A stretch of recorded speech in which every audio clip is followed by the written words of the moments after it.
Security. Social insurance. Sa umaga, tatakbo at magpapawis na mag-isa, inaasa. Tapos na? Good morning, welcome back again sa aking mini vlog. Hi. At ito, tinanghali na kami ng gising. Dahil akala ko magigising ng maaga. Nga pala pupunta kami ng Service Canada. Dahil yung aking pinsan, international student, ay kukuha ng SIN, na tawag na SIN. So hindi naman kalayuan. Ito, papunta na kami. Kasi kahapon pala, pumunta kami doon. Hapon na. Siguro 30 minutes na lang, magsasara na. Yun, hindi kami umabot. Kaya babalik kaming umaga ngayon. Samahan nyo kami. Siya nga pala sa mga baguhan dyan, o sa mga nag-update na o gagamitin para sa PR, yung SIN na tinatawag na SIN, ang ibig sabihin yan ay Social Insurance Number. yan po yung pinaka-kailangan dito para ikaw ay makapag-open ng iyong bank account. Kasi lahat ng transaction mo ay makikita dyan sa SIN na tinatawag. I don't want to talk. Ito, habang kami nabiyahe, kumakain lang kami tinapay saka kape. Late na. Kasi late na, hindi nakapagluto. Tinanghali ng gising. Sarap kasi matulog malamig. Ang lamig po. Lamig. Super. Sa mga baguhan yan, pumunta dito, nako, ihandaan nyo ng sarili nyo. Habang nabiyahe, kape muna at kain ng tinapay. Para pang takip ng gutom. Nako, pag dito kayo, kape is life. Gastos sa kape dito. Ay malamig ba naman, kasarap ng kape. Sa SIN, paano kumuha sa bank. And then, yung pagkuha din ng cellphone. Tatlo kayo na mabablog mo. Ito yung aming dinadaanan, wala masyadong sasakyan.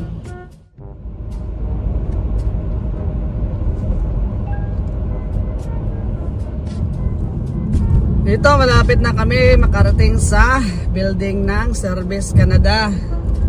Medyo malapit lang, nasa 15 minutes drive lang away sa aming tinitirahan.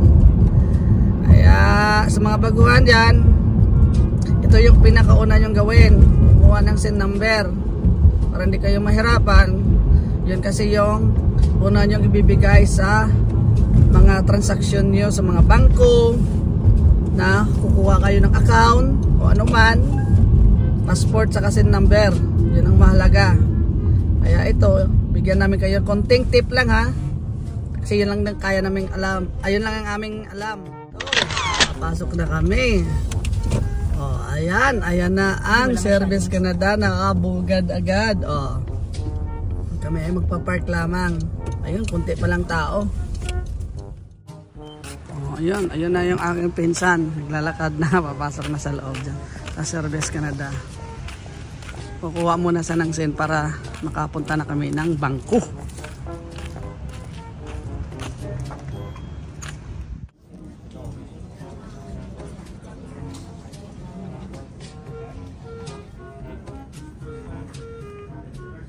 Security.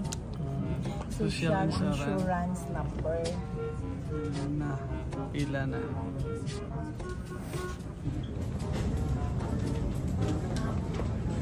Tapos na? So anyway guys, kami ay nakatapos din ng aming transaction. Correction pala doon sa ibig sabihin ng SIN or SIN. Social Insurance Number pala, hindi pala Security Insurance. Mali pala, mali. Kami pupunta muna kami ng bangko. So mga parikoy, kami nakakatapos din sa Service Canada.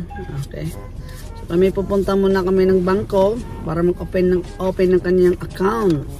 Yes, bank account. Sakaling makatrabaho, may papasok agad sa kanyang bangko. Wow. Dollar yun. Pag nakatrabaho agad, pag may nahanap. Pambayad yun. So madali lang. Inabot lang naman kami ng mahigit 1 oras na pila. So hindi siya totally mabagal ang proseso. Mahaba ang pila pero mabilis.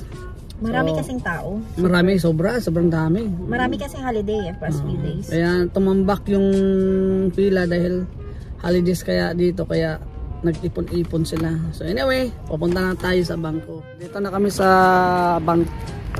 building ng bangko. Pasok kami dyan sa loob.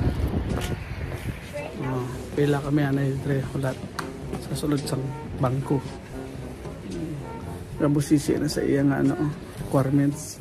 So guys, tapos na rin ang aming transaksyon. Nakakuha na kami ng bangko, ng bank account. So trabaho na lang at pag-aaral ang asikasuhin. So hanggang dito na lang ang aming mini vlog. Sana kayo ay mayroong napulot na konting kaalaman.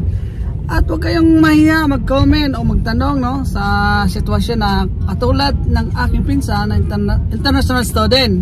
Baka mayroon kaming maibigay na konting idea kung paano ang gagawin sa mga tulad yung mga baguhan. Hanggang sa muli. Hasta la vista. Bye bye.